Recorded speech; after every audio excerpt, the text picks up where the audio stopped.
الرحمن علم القرآن خلق الإنسان علمه البيان الشمس والقمر بحسبان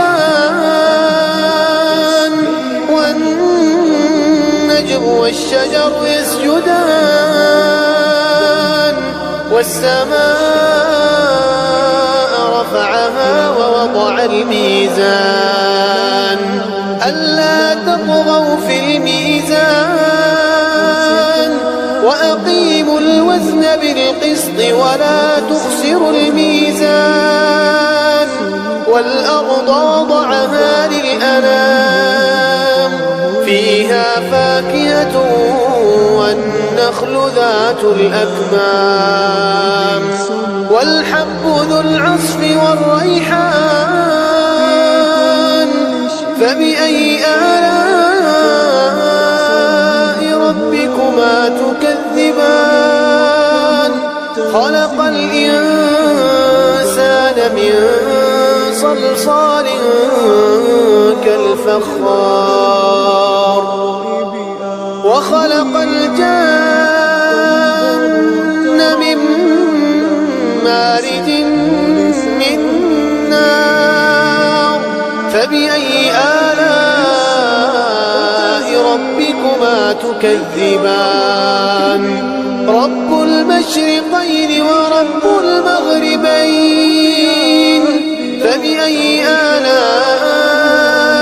ربكما تكذبان مرج البحرين يلتقيان بينهما برزخ لا يبغيان فبأي آلاء ربكما تكذبان يخرج منهما اللؤلؤ والمرجان فبأي آلاء ربكما تكذبان وله الجوار المنشآت في البحر كالأعلام فبأي آلاء ربكما تكذبان كل من عليها فان ويبقى وجه ربك ذو الجلال والإكرام فبأي آلاء ربكما تكذبان يسأله من في السماوات والأرض كل يوم هو في شأن فبأي آلاء ربكما تكذبان سنفرغ لكم أيها الثقلان فبأي آلاء ربكما تكذبان يا معشر الجن والإنس إن استطعتم أن تنفذوا من أقطار السماوات والأرض فانفذوا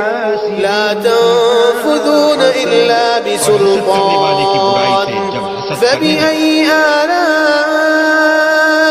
ربكما تكذبان